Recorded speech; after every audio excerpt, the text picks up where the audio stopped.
أرست زينا كله يملكتن يوزبل نحريات مزابلتي كدقف يقبع تباهيلو بعجل ولدوتات متوات يبقى كاب معد تمرت رحقوم زركبو تمهارو سلسة ورداتات تسألمتي ناب معد تمرت نكملسو كل أكال كربارب تعويت قريبو وعلى سلام بريتوريا بملؤنات بزي مفتامو لعل حدا ندب 3 مليون هطاونتي ناب معد تمرت كملسو آي كالو نيلوم حلافي بيرو تمرت تግራይ دكتور كيروس قعش زبلون كالوتن سلامتنا ببزلخم ويبزحكم كبرات تخزاتلتي أقسماوያን مراخب حفاش كاب تግራይ كساب عالم لك فطامه ጽሩይ ሓበሬታ ናባኹም ክናቀርብና ንቪዲዮና ላይክ ቻነልና ሰብስክራይብ ብምግባር አባል ቤተሰብና ይኹኑ ኣክሱማውያን መራኸበ ሓፋሽ ንቕሓት ነቐድም ኩሉ የመልከተን ዘበል ንሕርያ ተመዛበልቲ ክድገፍ ይግባእ ተባሂሉ ብሰንኪ ኣብ ልዕሊ ህዝቢ ትግራይ ዝተወልዐ ጀኖሳይዳዊ ኩናት ስዒቡ ህዝቢ ህይወቱ ክሓልፍ ኣካሉ ክጎድል ካብ መረበቱ ክፈናቀል ተገይሩ እዩ እዚ ኩናት ብመሰረት መምዕ ፕሪቶሪያ ጠጠው እኳ እንተበለ እቶም ብመሰረት ውዕሊ ፕሪቶሪያ ዝተፈረሙ ግን ክሳብ ሕዚ ክትግበሩ ኣይከኣሉን ካብኣቶም እቲ ሓደ ክሳብ ሕዚ ፍታሕ ዘይረኸበ ምምላስ ተመዛበልትን ግዝኣታዊ ሓድነት ትግራይን መዓልታዊ ዝለዓል ሓሳብ እዩ እዚ ግን ኩሉ ዝምልከቱ ኣካል ፀማም እዝኒ ብምሃብ ሰማዒ ኣይረኸበን ነዚ ስዒቡ ኣብ ማሕበራዊ ሚድያ مملاس تمزابلت زملكات صحف ببزح كتقع نعزب لنا جنرال تخل برهان ولد أرقاي أب زورات مزابلتي زلني أطمامتا نزي يمثل يبل لعل كلون بوليتيكان سبعو نتيو زقدم تمزابلتي كاب جهو نتاع كوينوم حريقوم بعلوم يوسنو محدارو من سلاممون بعلوم يرقاقتو كله يملكتن زبل نحريقوم كدقف يقبع دمايلو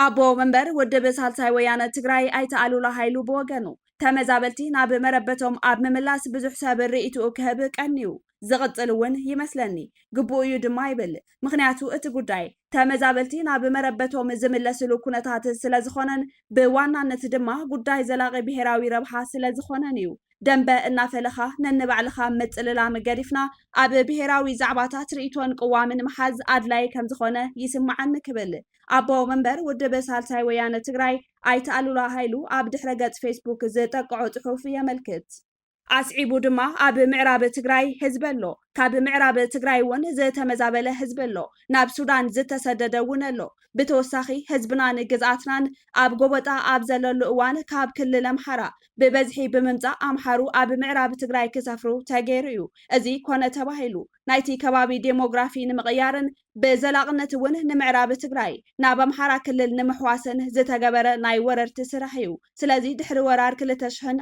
13 زسافرو ناب زمتقلو كملسو يقبايلو تمزابلتي يملسو أبزبل أفلالاي زلو أي مسلنن بزيكا قاله نايتي جزاي حيلي هلونا لعل كله زرقساب تمزابلتي بخما يملسو زبل حتو كاتع قدنيو زتفلالي الرائع سلازلو تمزابلتي زلاغي حلواتهم بزو حسن نقصال دما جزءاتاوي حدنتنا بزرقاقت منقدي يملسو زبل بزو حساب زسمع معلو يمسلني زكاتع زلو أب زرزر እዩ እዚ ድማ ወየጡዒ ስርዓት ስለ ዘይብል ናምበር ኣብ ፀበብቲ መድረኻት ከምዚ ዓይነት ሓሳብ ምልውዋጥ ግቡእ እዩ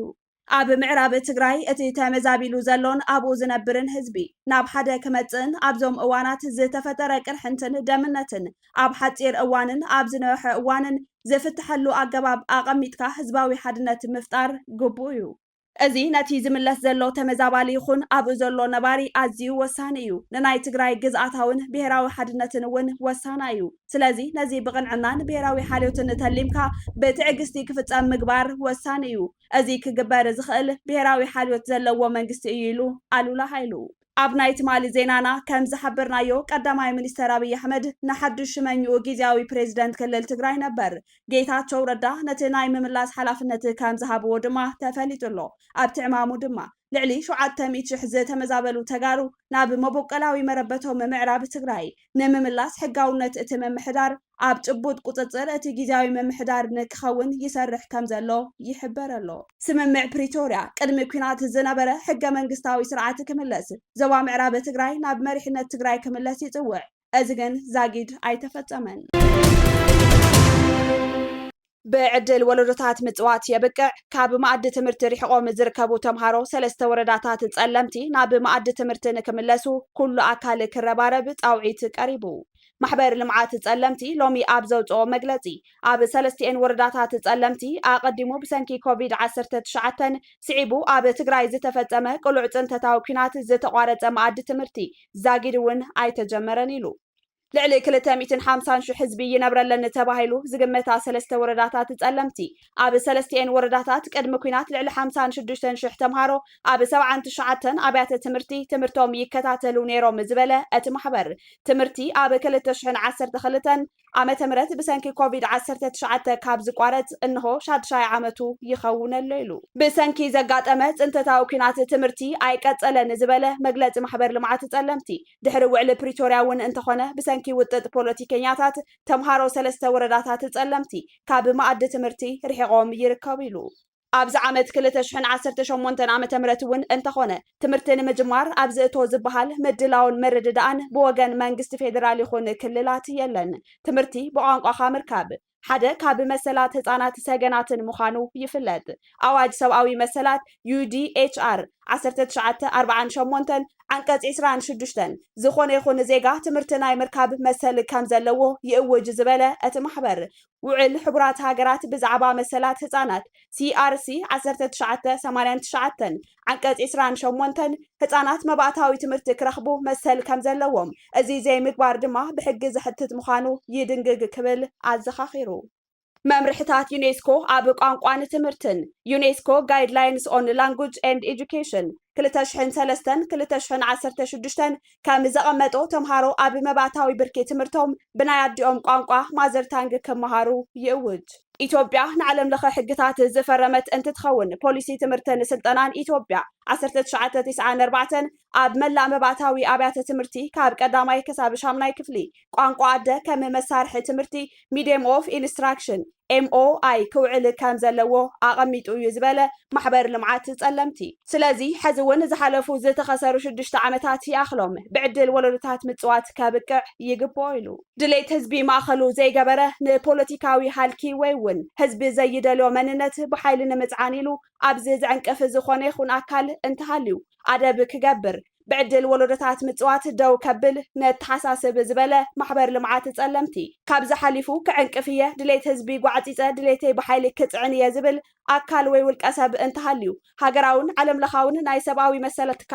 تكالات ميدان بحفشا يملكتهن إيو زبلو أكال كله دمتي نشدش تعامتات كاب معد تمرتي نزر حاقو تمهارو 3 ورداتات تصلمتي خوينو كالس أوعيتنا نغربيلو